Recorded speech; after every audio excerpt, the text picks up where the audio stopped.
Okay, so this wall, this is exactly where it all started. December 1884. They woke me at 5 this morning, my very first day here. I was 14, just turned 14 actually. I had no idea then that I would be getting up at exactly 5 a.m. for the next 40 years of my life. This narrative is compiled from authentic historical accounts by domestic servants and dry official records from Victorian-era workhouses. Watch the video until the end and you'll find out why 40 years of impeccable service turned into a hard wooden cot under a leaky roof. I'll guide you in detail through the narrow service corridors where dazzling luxury clashed daily with the endless toil of invisible people. Step by step, you'll follow my long journey from a young, bewildered maid to a woman left with absolutely nothing. The hidden truth, which everyone diligently keeps silent about, lies in the yellowed ledgers of the great aristocratic families. I will reveal to you the most closely guarded secrets of the lives of those who, through their labor, ensured the absolute comfort of high society. You'll see real historical documents and the consequences of famous politicians' decisions through my eyes, straight from a dark corner of the spacious master's kitchen. In late December 1884, I saw the true underside of a traditional Christmas in a luxurious mansion for the first time. Wealthy guests gathered in the grand halls, surrounded by the warmth of fireplaces, sparkling crystal, and expensive holiday decorations.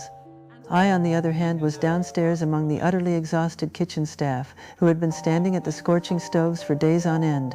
None of the invited aristocrats had the slightest idea of the hidden efforts of the many people who were ensuring their carefree celebration. I crossed the threshold of that enormous house a few months before the celebration, when my mother brought me to the back door. She silently handed me over to the stern housekeeper, because there were still 7 mouths to feed at home. My very first salary was about £8 a year, and I obediently sent almost every coin back to my family. That very evening, they took away my real name, ordering me to answer to a generic name that was convenient for my employers. I was immediately sent to the topmost attic, where thick ice would form on the inner pane of the narrow window each morning. Okay, so see this door? No lock, not even a latch. My first wage was £8 a year. Almost all of it went straight home. There were 7 mouths to feed. They took my real name that same night, too. Told me to answer to whatever they called me instead. No lock, no name. Guess that's just how it starts. During my rare hours of rest, I shared my cold bed with a second maid solely to stay warm. We huddled under a single thin woolen blanket, listening to the howling of the winter wind beneath the old tiled roof. Our quiet nighttime conversations were our only chance to feel like living people after long hours of work. My daily uniform consisted of a simple cotton dress and a thick apron, which I had to wash several times a week.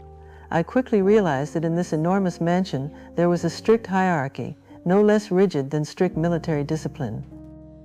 The butler and the housekeeper ruled our lower world, demanding absolute obedience to their every word and gesture. I occupied the lowest rung, performing all the dirtiest and most physically demanding work from dawn to dusk. I had to haul huge buckets of hot water up to the upper floors dozens of times a day. I polished the heavy brass doorknobs to a mirror-like shine, using a special fine powder with a pungent odor. Any accidental transgression was punished with a severe fine, which was immediately deducted from my meager annual salary. My world was limited to the kitchen, the servants' quarters, the laundry room, and the dark stairwells that ran through the mansion like hidden blood vessels. I saw the luxurious reception halls only in the early morning, when I cleaned up the remnants of the previous night's revelry and thoroughly aired out the rooms. The windows of these bright rooms looked out onto the wide streets of London, along which elegant lacquered carriages rolled by. Okay, so hot water every single morning for every single person in this house. Can't spill a drop on this carpet. It's worth more than I'll ever see in wages. I know exactly when each of them wakes up, down to the minute. Has to be timed perfectly. My whole day's built around other people's mornings. My daily routine was so tightly scheduled that it left no time even for a brief respite by the window. I ate modest leftovers from the master's table, which were distributed to us in the lower kitchen in strictly measured portions. I took genuine pride in the fact that my hands were becoming increasingly dexterous and my daily movements were precise and well coordinated. This small measure of professional growth gave me a tiny glimmer of hope that my precarious situation might improve in the future. My first year of service came to an end, transforming me into a completely different, incredibly resilient person. I became very quiet, as diligent as possible, and learned to completely hide my own emotions from those around me. My family in a distant village continued to receive my modest remittances regularly, considering my life a tremendous stroke of luck. My back had grown accustomed to being constantly bent over, and my eyes had learned to spot the tiniest specks of dust in the dim light. I had become the perfect cog in a vast machine of comfort that was never meant to stop for even a second. I'd love to hear your perspective. What do you think about this division of the world into those who celebrate and those who serve in Victorian England? Please share your thoughts in the comments. My years began to slowly merge into one endless, constantly repeating cycle of monotonous tasks and strict duties. I woke up, worked, and fell asleep according to the same unchanging schedule for many long years. Several rows of shiny brass bells hung in our house, connected by a complex system of wires to each of the mistress's rooms. I learned to recognize the right room without fail by the slightest nuance in the sound before I even had time to turn my head toward the wall. That sharp metallic ring became the main driving force of my entire life, completely controlling my every movement. I would jump out of bed in the middle of the night if the bell from the master bedroom demanded that I immediately bring a glass of fresh water or light a fire. My body moved through the long corridors on reflex alone, honed by thousands of identical repetitions. I stopped noticing the changing seasons outside the window because the temperature in my work area always remained the same. My calendar was measured not in months, but in an endless succession of formal dinners, morning receptions, and major cleanings. I knew every crack in the wooden planks of the back staircase, which I climbed hundreds of times a day. I had studied my employers' habits so thoroughly that I could predict their wishes minutes before the doorbell rang. This professional insight helped me avoid fines, but at the same time it eroded my own sense of self. I thought about which brand of tea the head of the household preferred far more often than I thought about my own needs. My thoughts constantly revolved around the coal supply, the cleanliness of the collars, and the availability of fresh towels in the bathrooms. Sometimes I found old newspapers left in the library and secretly leafed through them by the light of a candle stub. I read about the construction of new railroads and distant expeditions, but it all seemed like fiction to me. My reality consisted of the smell of beeswax, the sound of silver being polished, and the weight of buckets of soapy water. I saw how technological progress was gradually making its way into the homes of the aristocracy in the form of gas lighting and new running water. These innovations made my physical labor a little easier, but they required me to learn new, even stricter rules for housekeeping. Gas burners left soot on the light-colored ceilings, which I had to wash off using tall, wobbly stepladders. The arrival of running water meant that the owners began taking baths much more often, increasing the number of wet towels in the laundry room. I adapted to each new set of circumstances with the resignation of someone who had no say in her own fate. My calluses grew harder and harder, and my hands took on a permanent reddish tint from exposure to hot water and baking soda. I hid my disfigured palms under a clean white apron every time I had to step out into the hallway. Okay, so this is my day off. One single day. Once a month, that's it. Everything in this window I could work my whole life and never afford any of it. Look at them. Same street as me, completely different world. There's no bridge between us. None. This is where my day off always ends up, this cheap little tea shop. One cup of tea, that's basically the whole outing, honestly. But I need this. This one cup gets me through the next month. Small price for a little bit of freedom. I understood that my job security depended directly on my perfect health and my ability to perform hard labor. Any serious illness meant immediate dismissal onto the street without any severance pay or letters of recommendation. So I carefully hid any signs of fatigue or even mild illness, forcing myself to work even with a bad cold. My endurance became my greatest asset, which I traded daily for a roof over my head and a meal. But guess what happened next when people who wanted to change the fate of invisible workers like me suddenly burst into our closed-off world? Seated at the round table was an attentive woman whom the whole world would later come to know as the sociologist Beatrice Webb. I carefully poured the hot drink into delicate porcelain cups, trying not to clink the heavy silver spoons.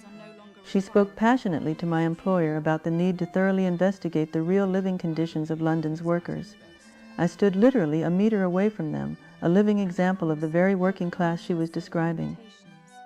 Her bold ideas about social justice seemed unbelievable to me within these walls, hung with expensive paintings.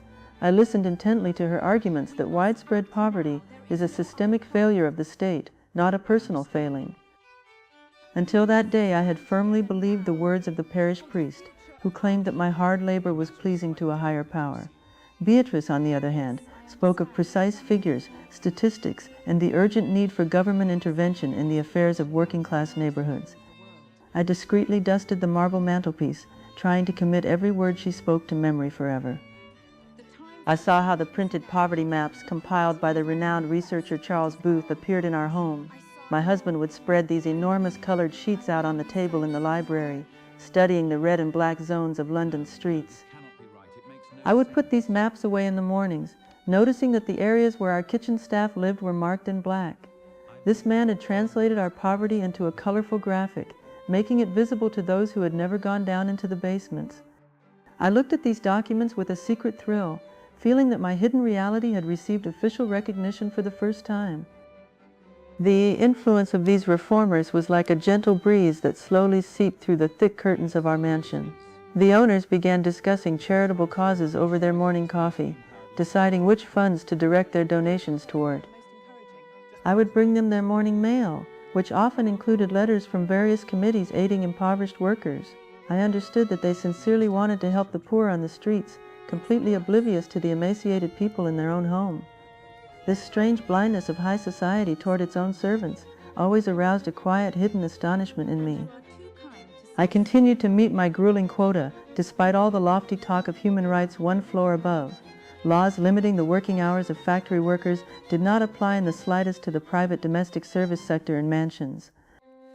My workday still lasted 16 hours, and my wages remained unchanged for many long years. I watched history unfold from the sidelines like a spectator in a theater who was never destined to step onto the spotlighted stage. I polished the shoes of people who were shaping the fate of a great empire while remaining a completely powerless woman in a dark corner. I absorbed these changes in society, storing them in my memory like rare gemstones. I understood that the world outside the mansion's walls was changing rapidly, becoming more complex and demanding of justice. We were talking about this in the kitchen today over a mountain of vegetables. There's talk that laws might someday protect people who work behind closed doors, like us. We whisper about it. Makes us feel like we're part of something bigger, even if it never actually reaches us. I treasured these scraps of information because they made me feel like a thinking person. I watched the reformers with immense respect, even if the results of their efforts passed me by. I saw in them a sincere desire to set right an imperfect world that had for so long been sustained by our unseen labor. Are you ready to discover what lay hidden behind this glittering facade of order as we peer into the very heart of a large household's economy? The economy of our grand house was built on the strictest economy when it came to the lives of the invisible staff. The illusion of stability was maintained by the fact that every bar of soap and every ounce of tea was strictly accounted for by the housekeeper. I saw huge sums spent on exotic flowers for a dinner party lasting just a single evening. At the same time, we were given the cheapest, coarsest brushes, which quickly rubbed the skin on my hands raw until they bled. Okay, so check this out. I made this myself from almost nothing. Every scrap of wax we're given gets used. Nothing wasted, ever. Not here. This little tin polishes the entire staircase downstairs, every single step. That's the whole trick, honestly. I treasured every scrap of clean fabric, turning the old master's sheets into perfect rags for polishing mirrors. My ability to save the master's money was highly valued, but this was never reflected in my own wages. I was paid just enough to keep from starving and to be able to buy myself simple, warm clothes for the winter. I gradually realized that my position in the household depended entirely on my usefulness and physical strength. I saw how easily older maids were dismissed when their eyesight began to fail and their hands lost their former sure touch. Young, energetic girls were immediately hired to replace them. Girls willing to work for even less money just to secure a place in the city. This constant hidden threat of losing my job forced me to work twice as hard, hiding any pain I felt. I became a master at masking my own physical wear and tear, always straightening my back whenever the strict housekeeper appeared. I kept a careful mental tally of my meager savings, hiding coins in a secret stash under an old floorboard in the attic. I dreamed of saving enough money to one day rent a tiny room on the outskirts of London and stop depending on my employers. My calculations showed that this would require another 20 years or so of the strictest frugality and giving up all pleasures. I methodically set aside every spare penny, denying myself the purchase of a warm shawl or a new pair of sturdy boots. My piggy bank grew very slowly, constantly dwindling due to the need to send small sums to my aging relatives in the countryside. Mending. This is basically half my evenings every week. Learnt to make these stitches disappear completely. You'd never know they're there.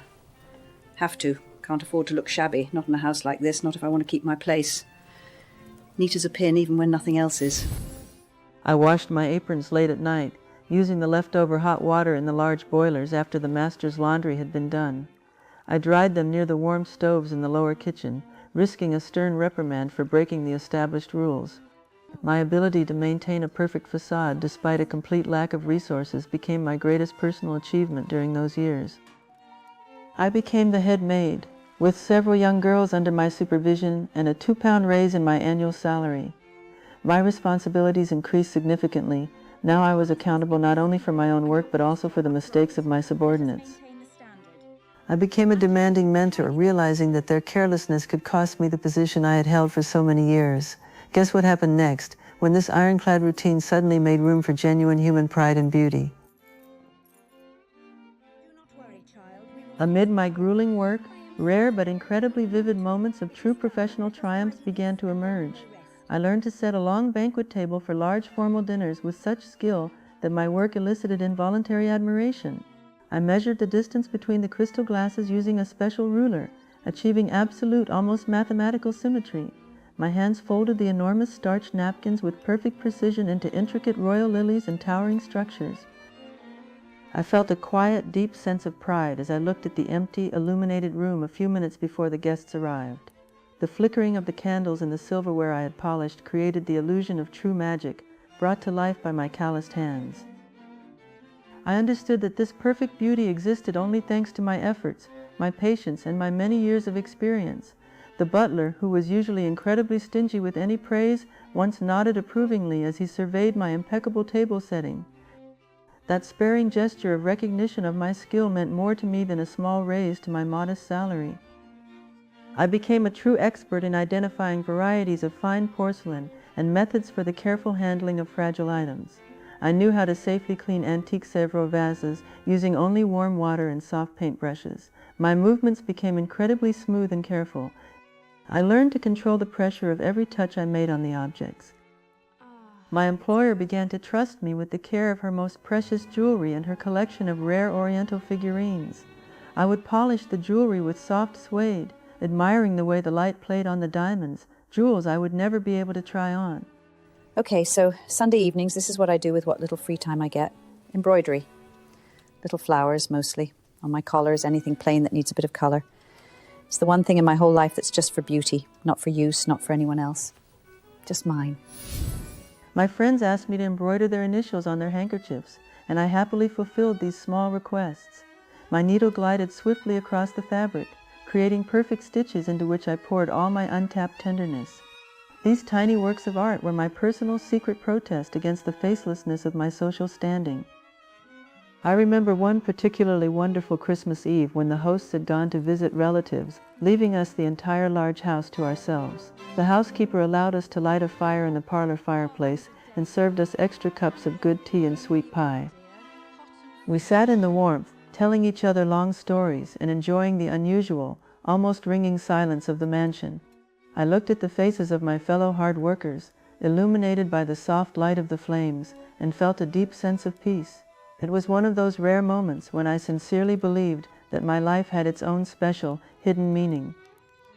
I had perfected the art of preparing special mixtures for cleaning expensive mahogany wood paneling. I mixed linseed oil, beeswax, and turpentine in precise proportions known only to me. The wood came to life under my hands, taking on a deep, warm luster and exuding a pleasant aroma of resin and cleanliness. I stroked those smooth surfaces, feeling like a true artist restoring great historical paintings. My physical labor had become a form of art in its own right, requiring not only strength but also a subtle understanding of the material. I found beauty in the perfect order of the laundry room, where neat stacks of fresh sheets smelled of dried lavender. I loved that scent, which I associated with stability, cleanliness, and a duty well done. I would run my hand along the smooth edges of the folded linens, savoring the geometric precision of the lines I had arranged. In a world where I couldn't control my own destiny, that little closet was my kingdom, entirely under my control. But in the next chapter you'll learn what a terrible price my body had to pay for those years of perfect order. My years of impeccable service gradually began to leave deep, indelible marks on my aging body. I began to notice a sharp shooting pain in my knees every time I had to mop the marble floors on the first floor.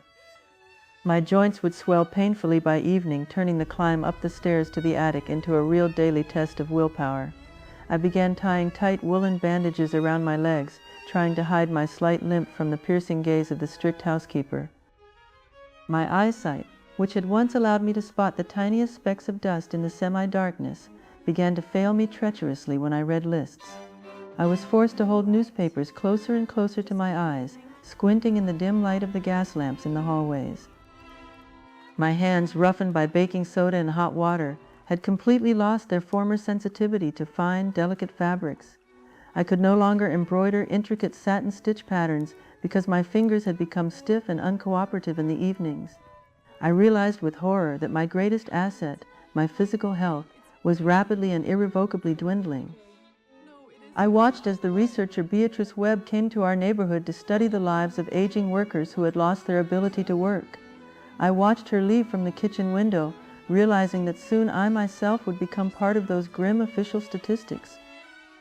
My small wooden piggy bank under the floorboard was growing too slowly to ensure me a peaceful and secure old age.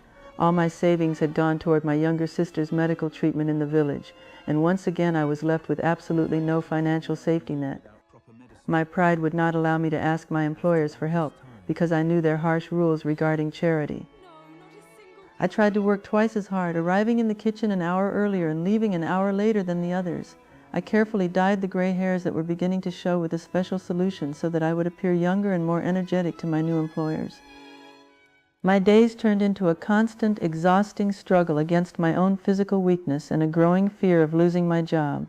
I swallowed bitter painkiller powders bought at a cheap pharmacy just to be able to stay on my feet. My devotion to the household turned against me, draining my vitality to the very limit. I watched as the old cook was fired after 30 years of service, given a pitiful stipend to last him just 1 month. He gathered his old knives with trembling hands, trying to preserve what remained of his professional dignity in front of the weeping young kitchen hands. I walked him to the back door, realizing that this was a rehearsal for my own inevitable departure from this glittering world.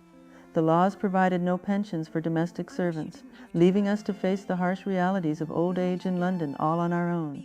My entire past life, all my perfectly set tables and clean fireplaces, now meant absolutely nothing.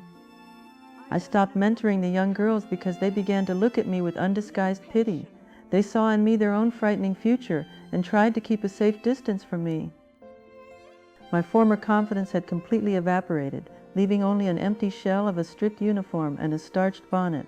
I had become a ghost in the house to which I had devoted my youth, my health, and all my best years. I was summoned to the manager's office immediately after finishing my morning cleaning of the grand dining room on the first floor. I stood before the massive oak table, clutching my clean apron, while he dryly read out my official dismissal. He spoke of the need to refresh the staff and of my advanced age, which made it impossible for me to perform heavy physical labor. My 40 years of impeccable service in this house were valued at 2 weeks' pay and a letter of recommendation. I silently took the thin paper envelope, not letting a single emotion show on my weary face. I went down the narrow back staircase to my attic room to gather the few belongings I'd brought with me when I arrived here as a girl. My old bundle had hardly grown over the decades, holding only a couple of spare dresses and an old warm shawl. I took off my white uniform cap, folded it neatly on the empty bed, and closed the unlocked door behind me for good. I walked through the familiar hallways for the last time, feeling like an exile leaving my only home. The kitchen staff saw me off in an oppressive silence, avoiding eye contact out of fear of the manager. I stepped over the threshold of the back door and found myself on a bustling London street, stunned by the sudden and frightening freedom. I spent my first few days looking for a new job, going from one mansion to the next in the capital's affluent western neighborhoods. The housekeepers would take my letter of recommendation, look at my gray hair, and politely but firmly show me the door. No one wanted to hire an old maid when the streets were full of young, strong girls from the distant provinces. My meager savings were melting away at an alarming rate, going toward rent for a cold room in a damp basement. I began to scrimp on food, buying only stale bread and the cheapest scraps of meat at the evening markets. My hands, which had been able to create perfect beauty from porcelain and silver, proved completely useless outside the walls of the mansion. I tried to find work as a laundress, but my aching joints couldn't withstand standing for hours over tubs of icy water. I was rapidly sliding down the social ladder, approaching that very line of absolute poverty I had always feared.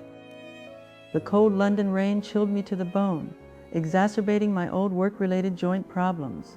I sat on a hard wooden chair listening to the raindrops falling from the ceiling, and remembered the warm fireplaces of the mansion. I had devoted my life to maintaining perfect order for other people, only to find myself in utter chaos at the end of the road. My health was rapidly deteriorating, robbing me of my last hopes of returning to a normal working life. I realized I had only one option left, one that terrified me more than death itself. I made this incredibly difficult decision on a cold November night, when I realized I could no longer even afford to buy bread. I gathered my old, worn bundle, carefully folding my few remaining clean clothes into it.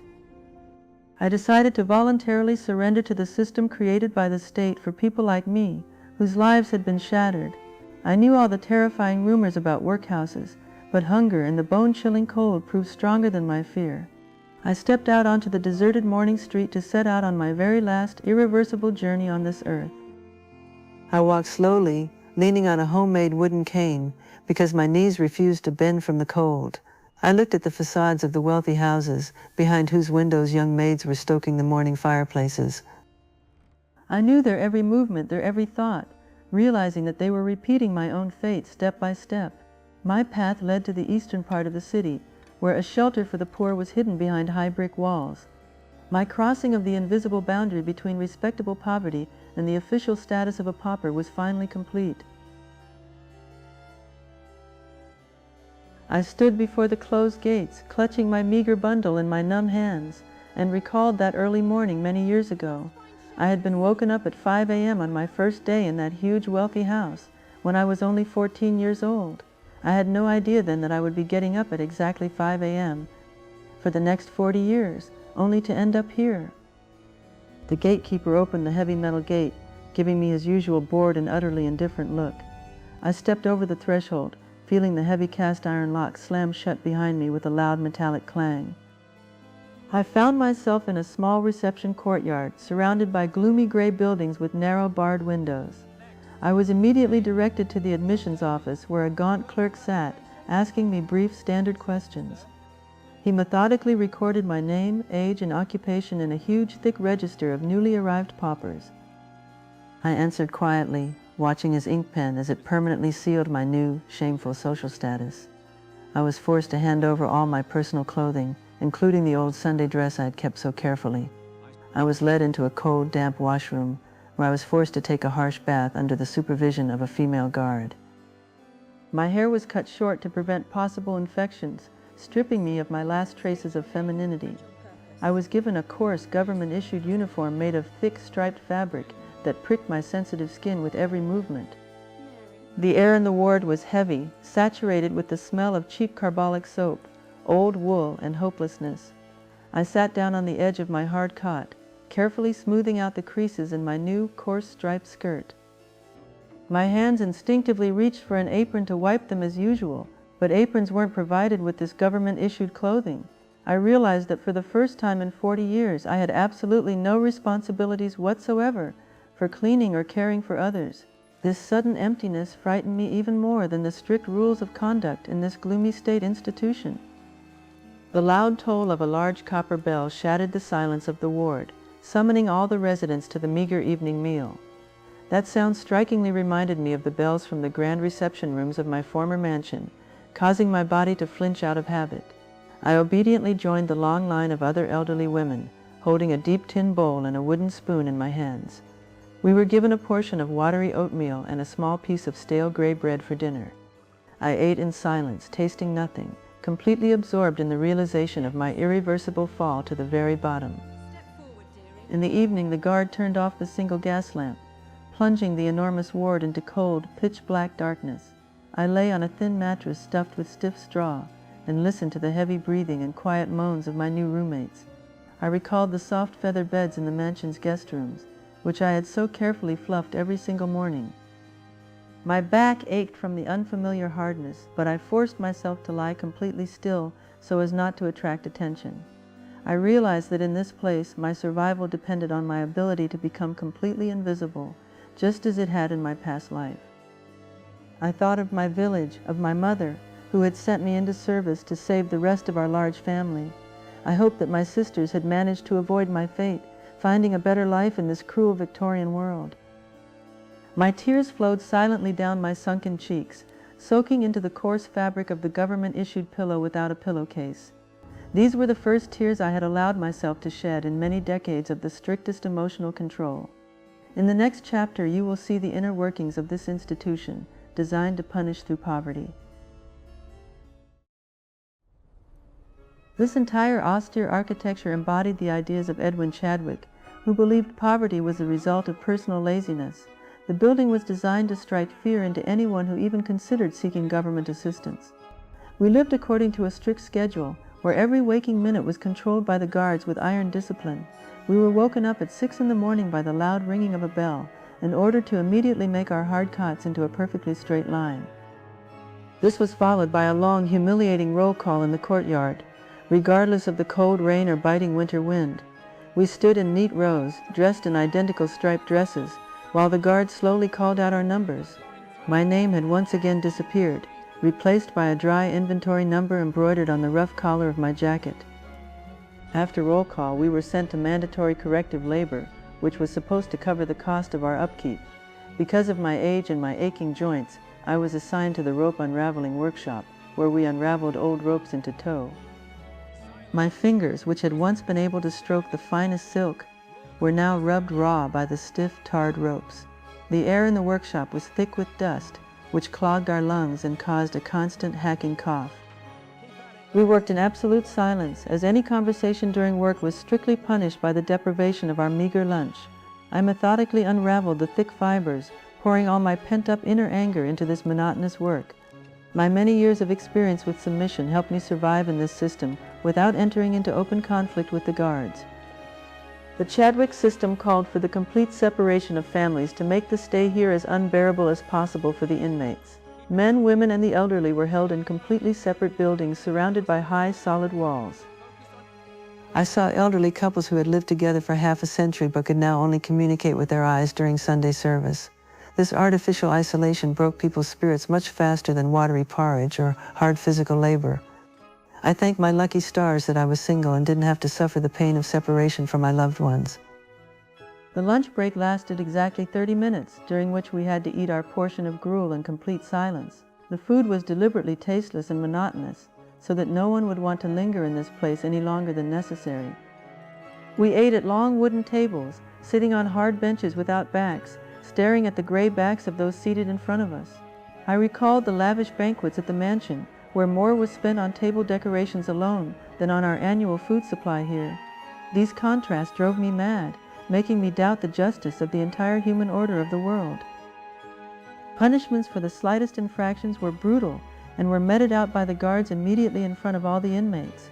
For hiding a piece of bread, one could be locked in a dark, solitary confinement cell for several days on nothing but bread and ice-cold water. I tried to be as inconspicuous as possible, fulfilling my daily work quota and avoiding drawing unnecessary attention to myself. I learned to avert my gaze, lowering my eyes to the floor whenever any official in uniform approached. My submissiveness, honed by decades of service in a wealthy household, became my main shield in the workhouse. Sometimes philanthropists would come to our facility to give us long, moralizing lectures on the benefits of work. They stood on a platform dressed in warm coats and spoke to us about the need for patience and Christian humility. I listened to their empty words, knowing full well that they had never held a wet mop in their hands on a winter morning. I hid my bitter smile, nodding at the right moments and feigning sincere remorse for my poverty. These visits were merely a way for rich people to ease their consciences without changing the cruel essence of the state system. The days dragged on endlessly, merging into a single unbroken stream of gray, devoid of any hope for change. In winter, the wards were heated very poorly, and we slept fully clothed, trying to keep warm under thin government-issued blankets. I listened to the coughs of my roommates, knowing that many of them would not survive this harsh winter within these walls. Death here was a common occurrence, freeing up yet another iron bed for a new broken-spirited inmate. I calmly awaited my time, realizing that my long and arduous journey on earth was inexorably drawing to a close. This system was a perfect machine for processing human dignity into cheap labor and social fear. It worked flawlessly, forcing millions of people to work for pennies outside these walls, just to avoid ending up here. I had become a living example of what happens to those who give their all, without any protection. But even in this deep darkness, my mind remained clear, allowing me to take final stock of my life. I sat on the edge of my narrow government-issued cot, carefully smoothing out the stiff fabric of my striped dress on my thin knees. My hands, scarred by rough ropes and disfigured by decades of chimney sweeping, lay limp on my lap. I stared at the bare gray walls of this enormous ward, trying to grasp the full scale of my life's tragedy. I had given 40 years of my life, my health, my youth, and all my physical strength to the finest households in London. In return, these great men who built an empire had granted me nothing more than this iron bed beneath a leaky roof. My long journey began with a naive belief that honest, hard work would surely bring me stability. I served strangers impeccably, polished their silver and ironed their silks, forgetting about my own normal life. I followed all the harsh rules, denied myself rest, and saved every copper penny I earned. But the economy of the great empire was structured in such a way that my honest labor was completely insufficient to save me. My loyalty to the system did not provide me with reliable protection when my aching legs could no longer climb the stairs quickly. I realized that, in the eyes of society, I had never been a person. I was merely a useful function, a convenient tool.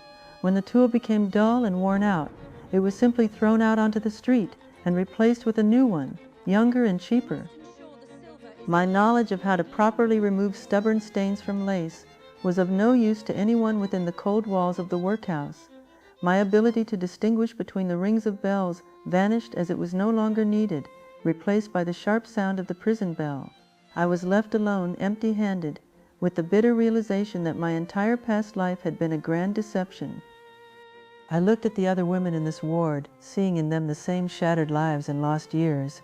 Many of them had been laundresses, seamstresses, or maids who had devoted their strength to ensuring the comfort of wealthy Londoners. We were all in the same boat, cast overboard by the thriving Victorian economy because of old age or illness. Our poverty was not the result of laziness, as Edwin Chadwick claimed. It was a direct consequence of the labor system itself. We were the foundation upon which magnificent mansions stood, but that foundation had been ruthlessly crushed to dust. Sometimes, when I closed my eyes, I could once again see the glittering ballrooms before me and smell the scent of expensive beeswax. I remembered my perfectly folded napkins and the cleanliness of the marble floors, created by my own red hands. These memories no longer filled me with pride. They brought only deep, lingering heartache and regret. I had wasted my art on people who didn't even remember my real name, calling me by a generic, convenient nickname. I left my mark only on their polished shoes and iron sheets, which had long since decayed. I didn't hate my former employers. They were simply living by the rules written for their exclusive circle. I felt a deep sadness knowing that millions of other invisible people continue to repeat my fate every day. Right now, young maids are wearing out their knees on cold floors, believing that their devotion will someday be appreciated. They too save their meager earnings and hide their exhaustion, unaware that at the end of their journey lies the iron door of a workhouse. My story is a silent warning to all who believe in the justice of a heartless economic machine. My cough grew worse and worse, and the local doctor gave me only bitter potions that brought no relief. I realized that my time in this world was coming to an end, and that I would soon leave this hard iron cot forever. I had no possessions to bequeath, and no family who would attend my modest funeral. I will leave as quietly as I have lived all these 40 years, simply making room for the next worn-out woman. My only legacy will be this honest story, told without embellishment from the very depths of bottomless despair. My journey from a young 14-year-old girl in an attic to a sick old woman in a workhouse was now complete. I am not asking for pity. I only want the truth about the price of Victorian prosperity to be heard by future generations. I have managed to retain my sanity and dignity even here, in a place designed for their complete and utter destruction. This iron cot has become my final resting place, but my story will rise above these high, gloomy brick walls. My voice, the voice of millions of invisible working women, has finally been heard, shattering decades of complacent and hypocritical silence.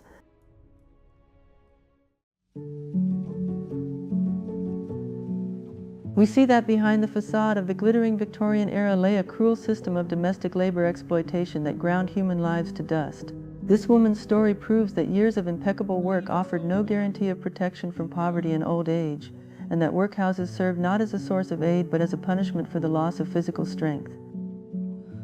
Finding herself facing the closed gates of the workhouse after 40 years of service, the protagonist went through the entire journey from hope to the complete shattering of her illusions, becoming a living testament to the systemic injustice of the great empire. What do you think of this hidden side of history, and would you like to learn more about the lives of ordinary workers in other eras?